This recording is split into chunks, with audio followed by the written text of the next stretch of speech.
राज ठाकरेंना दिलासा। मुंबईच्या दहिसरमध्ये रक्षकच बनला भक्षक, पोलीस कर्मचाऱ्याने केला 2 महिलांवर बलात्कार। मुंबईकरांसाठी मेट्रो सज्ज, मात्र तिकीट दराचा वाद कायम। आणि वाराणसीत मोदींचा पराभव पक्का, आपच्या केजरीवालांचा दावा। नमस्कार, मी Swati Gaikar, Time TV Maharashtra news bulletin मध्ये आपलं स्वागत। नजर टाकूया आजच्या सविस्तर वृत्तावर। लोकसभा निवडणुकीनंतर राजकीय पक्ष लगेचच आगामी विधानसभा निवडणुकीच्या तयारीला लागलेत। वेगवेगळ्या मुद्द्यांवरून आतापासूनच वातावरण निर्मितीला त्यांनी सुरुवात केली। याच पार्श्वभूमीवर रिपब्लिकन पार्टी ऑफ इंडिया च्या शेकडो कार्यकर्त्यांनी मुंबईच्या चेंबूर नाका पोलीस स्टेशन समोर मुंबईत दलितांवर होणाऱ्या अत्याचाराचा निषेध करत एक मोर्चा काढला होता। आपण बघतोय की रिपब्लिकन पार्टी ऑफ इंडियाचे कार्यकर्ते कशा प्रकारे सरकारच्या विरोधात आक्रमक झालेत। हे सर्व कार्यकर्ते त्यांच्या वेगवेगळ्या मागण्यांच्या मुद्द्यांवरून महाराष्ट्र सरकारला दोषी ठरवत आहेत। चला तर बघूया आरपीआयचे जिल्हाध्यक्ष भानुदास गायकवाड त्यांच्या या प्रतिक्रिया। देखिए, हम ये कहना चाहते हैं कि सम्माननीय नेता आठवले साहब जी ने सेना बीजेपी के साथ में जाने का जो फैसला लिया, लोकसभा के चुनाव में हमने सेना बीजेपी के साथ में महायुति के साथ में काम किया, उसको चिढ़ के जाके पूरे महाराष्ट्र के अंदर में दलितों के ऊपर में राष्ट्रवादी और कांग्रेस वाले ये हल्ला करवा रहे हैं। और उसमें जो हमारे दलित जो गरीब बच्चे हैं उनके ऊपर में 3 से 4 खून तो ऑन रिकॉर्ड पे है, और इससे ज्यादा कई अत्याचार दलितों के ऊपर में इस महाराष्ट्र के अंदर में हो रहे हैं। उसका पूरा जिम्मेवारी कांग्रेस और राष्ट्रवादी की ये आघाड़ी सरकार की है। तो हम मैसेज देना चाहते हैं, आप भी आप सुतो, दलितों के ऊपर होने वाले जो अन्याय जो खूनी हमले हैं वो रुकवाओ, अन्यथा अभी आपको आने वाले विधानसभा के अंदर में ये दलित समाज आपको इस सत्ता के ऊपर से ऐसी जगह में फेंक देगा तो दोबारा कम से कम आगे 25 साल तक आप इस महाराष्ट्र सरकार में नहीं आ सकते। महाराष्ट्र नवनिर्माण सेनेचे अध्यक्ष राज ठाकरे चिथावणीखोर आणि वादग्रस्त वक्तव्यामुळे नेहमीच वादाच्या भोवऱ्यात सापडत आले आहेत। अशाच एका वादग्रस्त वक्तव्याच्या परिणामामुळे राज यांच्यावर कोर्टाने अजामीनपात्र अटक वॉरंट जारी केला होता। मात्र आता त्यांच्या विरोधातला अजामीनपात्र वॉरंट रद्द करण्यात आलाय, त्यामुळे राज ठाकरे यांना दिलासा मिळालाय। महाराष्ट्र नवनिर्माण सेनेचे अध्यक्ष राज ठाकरे यांना दिलासा मिळालाय। जमशेदपूर येथील न्यायालयाने दिलेल्या आदेशावरून मनसे अध्यक्ष राज ठाकरे यांनी केलेल्या वक्तव्याच्या पार्श्वभूमीवर वाहेगाव देमणी येथे मनसेच्या कार्यकर्त्यांनी दगडफेक केली होती। या प्रकरणी करमाड पोलीस स्टेशनमध्ये गुन्हा दाखल करण्यात आला होता। मात्र या प्रकरणी काल सुनावणी झाली असून प्रथम वर्ग न्याय दंडाधिकाऱ्यांनी जारी केलेल्या अजामीनपात्र वॉरंट जारी करण्याच्या आदेशाला स्थगिती देण्याचे अतिरिक्त सत्र न्यायाधीश S.G. शेटे यांनी दिले आहेत। पुन्हा एकदा जनतेचे रक्षकच भक्षक बनल्याची धक्कादायक घटना समोर आली आहे। मुंबईतील आझाद मैदान आणि दहिसर पोलीस स्टेशनमधील पोलीस अधिकारी रवींद्र मेधासिंग यांच्या विरोधात बलात्काराचा गुन्हा नोंदवला गेला आहे। पोलिसांच्या चौकशीनुसार रवींद्र याने आपल्या वर्दीचा गैरवापर करून व धाक दाखवून 2 महिलांवर वेगवेगळ्या ठिकाणी अत्याचार केले। एवढेच नव्हे तर त्यांना या संदर्भात कोणतीही वाच्यता केल्यास जीवे मारण्याची धमकीही दिली। आज पुन्हा एकदा जनतेचे रक्षकच त्यांचे भक्षक बनलेत। खरं म्हणजे पोलिसांच्या खाकी वर्दीवर आतापर्यंत अनेक कलंक लागले आहेत, त्यात आता या एकाची भर। आझाद मैदान आणि दहिसरच्या पोलीस स्टेशनमधील पोलीस अधिकारी रवींद्र मेधसिंह यांनी आपल्या वर्दीचा धाक दाखवत 2 महिलांवर वेगवेगळ्या ठिकाणी शारीरिक अत्याचार केलेत। यामध्ये एक घटना मुंब्रा इथे घडली तर दुसरी दहिसरमध्ये घडली।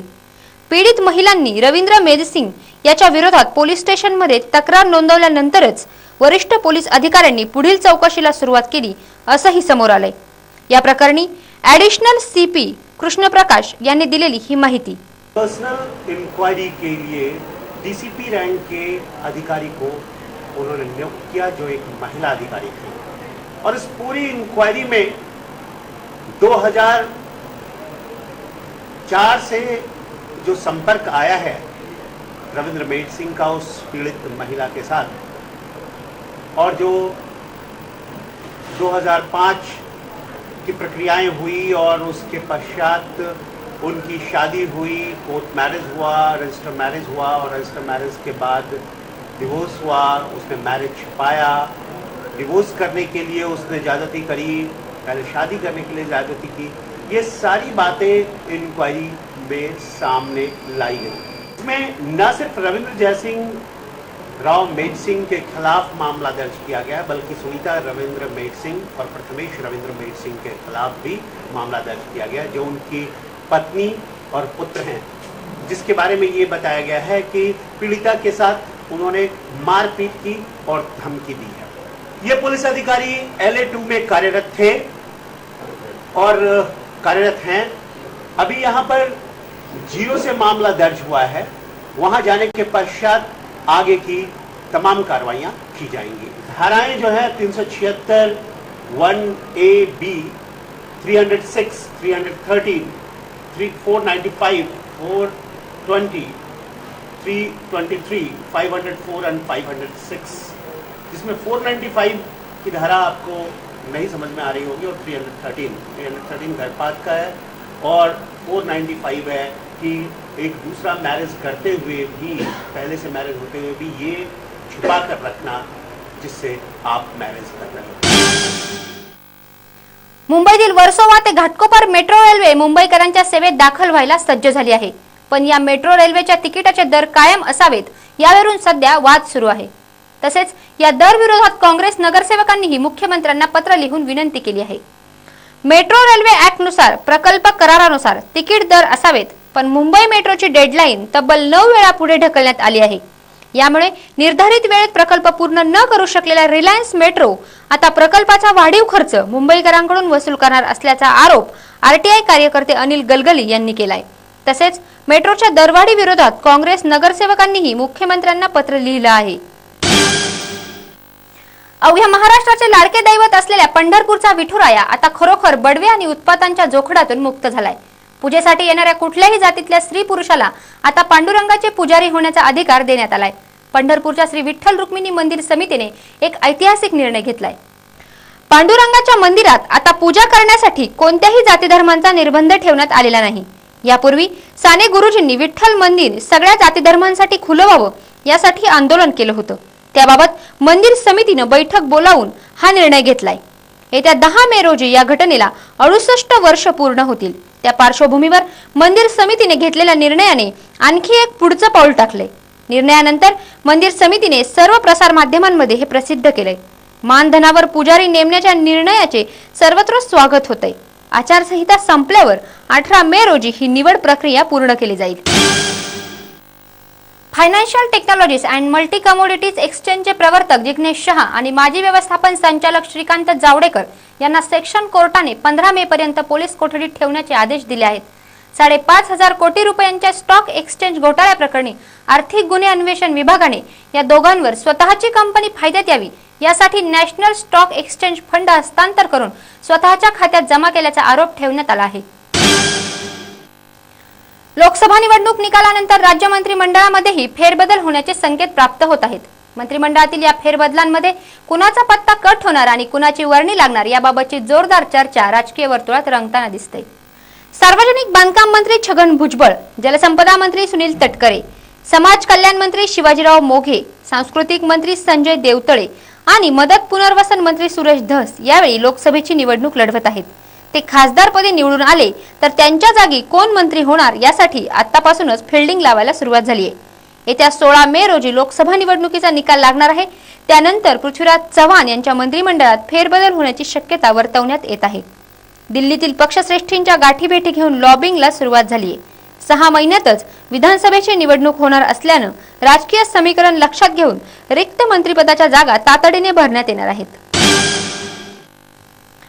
निवडणूक आयोग निपक्षपातीपणे काम करत आहे, तसेच आम्ही कोणत्याही राजकीय पक्षाला घाबरत नाही असं सडेतोड स्पष्टीकरण उत्तर मुख्य निवडणूक आयुक्त VS संपत यांनी दिलंय।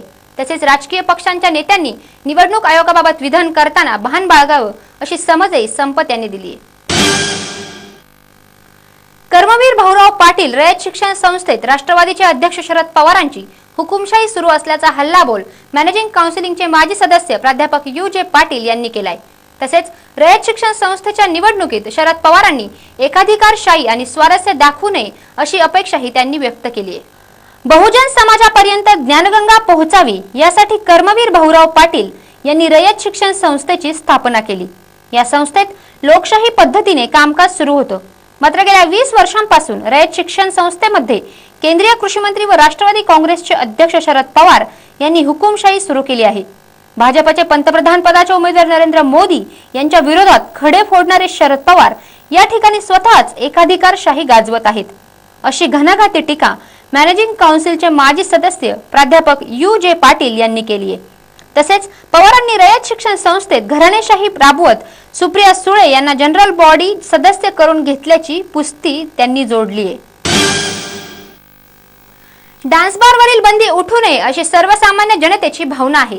मात्र ही बंदी उठावी यासाठी इंडियन रेस्टॉरंट आणि बार असोसिएशनने सुप्रीम कोर्टात धाव घेतली होती आणि सुप्रीम कोर्टाने डान्स बारवरील बंदी उठवण्यासंदर्भात निर्णय दिला होता.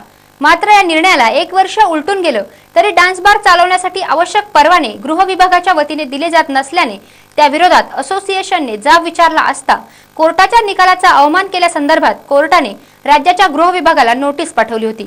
R.R. पाटील यांनी गुरुवारी मंत्रालयात पत्रकारांशी बोलताना हे स्पष्ट केलंय की कायदेशीर आवश्यक ते सल्ले घेतल्यानंतरच येत्या पावसाळी अधिवेशनात नव्याने डान्स बारवर बंदी विधेयक मांडणार असल्याची घोषणा केली आहे. जळगाव घरकुल घोटाळा प्रकरणी एकनाथ खडसेंनी मुख्यमंत्र्यांना पत्र लिहिलंय. हा खटला हाताळणाऱ्या ॲडव्होकेट निर्मल कुमार सूर्यवंशी आणि ॲडव्होकेट प्रवीण चव्हाण या दोन्ही वकिलांची नियुक्ती रद्द करण्यात आली आहे. या दोन्ही सरकारी वकिलांची नियुक्ती रद्द करण्याचा निर्णय मागे घ्या अशी विनंती एकनाथ खडसेंनी मुख्यमंत्र्यांना पत्रातून केली आहे. हे दोन्ही वकील सरकारची बाजू प्रभावीपणे मांडत आहेत. त्यामुळेच त्यांची नियुक्ती राजकीय दबावाखाली रद्द करण्यात आल्याचा आरोप एकनाथ खडसेंनी केला आहे. या 2 वकिलांना हटवून सुरेश दादांसह इतर आरोपींना जामीन मिळण्याचा मार्ग मोकळा करण्यात आल्याची शंका एकनाथ खडसे यांनी उपस्थित केली आहे. ही नियुक्ती रद्द करण्याचा निर्णय मागे घेतला नाही तर जनआंदोलन छेडण्याचा इशारा एकनाथ खडसेंनी दिलाय. भाजपचे पंतप्रधान पदाचे उमेदवार नरेंद्र मोदी आणि आम आदमी पक्षाचे अरविंद केजरीवाल यांच्या उमेदवारीमुळे वाराणसीची लढत देशातील एक लक्षवेधी लढत ठरणार आहे. निवडणुकीच्या शेवटच्या टप्प्यात म्हणजे 12 मे रोजी वाराणसीत मतदान होणार आहे. या निवडणुकीत मोदींचा पराभव निश्चित आहे व आपला विजय पक्का आहे असा दावा केजरीवालांनी केलाय. तीर्थनगरी असलेल्या वाराणसीला राजकीय युद्धभूमीचे स्वरूप प्राप्त झालंय. एकीकडे नरेंद्र मोदी यांच्यासाठी काल भाजपने जोरदार शक्ती प्रदर्शन केले असतानाच आता आपचे केजरीवालही थेट मैदानात उतरले आहेत. केजरीवाल यांचाही शहरात रोड शो पार पडला. दरम्यान केजरीवालांनी प्रसार माध्यमांशी बोलताना आपण जिंकणार असा दावा केला. यावेळी बोलताना केजरीवालांनी मोदींवर निशाणा साधलाय. मोदी फक्त 2 तास वाराणसीत आले होते, हेलिकॉप्टरने आले आणि निघून गेले, अशी व्यक्ती जनतेची सेवा काय करणार असा खडा सवाल केजरीवालांनी जनतेला केलाय. त्यामुळे वाराणसीत आम आदमी पार्टी जिंकणार असा विश्वास केजरीवाल यांनी व्यक्त केलाय. राज्यात गुटख्यावर बंदी लागू केली असतानाही सटाणा सुरत राज्यमार्गावर गुटख्याची वाहतूक करणाऱ्या ट्रकला पोलिसांनी पिंपळनेर जवळ पकडले आहे. हे धुळे, मालेगाव आणि जळगाव या शहरात जाणारे होते. मात्र धुळे LCBने सापळा रचून या ट्रकवर कारवाई केली. पकडल्या गेलेल्या गुटख्याची किंमत बाजार भावानुसार 65 लाख रुपये इतकी आहे. पोलिसांनी ट्रक चालकास अटक केली असून पुढील कारवाईचे आदेश दिलेत. पश्चिम बंगालमधील अनेक गुंतवणूकदारांचे कोट्यवधी रुपये बुडवल्याप्रकरणी प्रकाश झोतात आलेल्या शारदा चिट फंड घोटाळ्याची चौकशी आता सुप्रीम कोर्टाने CBIकडे सोपवली आहे. पश्चिम बंगालच्या मुख्यमंत्री ममता बॅनर्जी यांनी CBI चौकशीला विरोध केला होता. त्यामुळे आता हे प्रकरण त्यांच्यासाठी महागात पडणार असं दिसतंय. आज या न्यूज बुलेटिन मध्ये इथेच थांबतोय. जाता जाता एक नजर टाकूया आजच्या हेडलाईन्सवर. मुंबईत दलितांवरच्या अन्यायाविरोधात RPIचा मोर्चा. राज ठाकरेंवरचं अजामीन पात्र अटक वॉरंट रद्द, राज ठाकरेंना दिलासा. मुंबईच्या दहिसरमध्ये रक्षकच बनला भक्षक, पोलीस कर्मचाऱ्याने केला 2 महिलांवर बलात्कार. मुंबईकरांसाठी मेट्रो सज्ज, मात्र तिकीट दराचा वाद कायम. आणि वाराणसीत मोदींचा पराभव पक्का, आपच्या केजरीवालांचा दावा.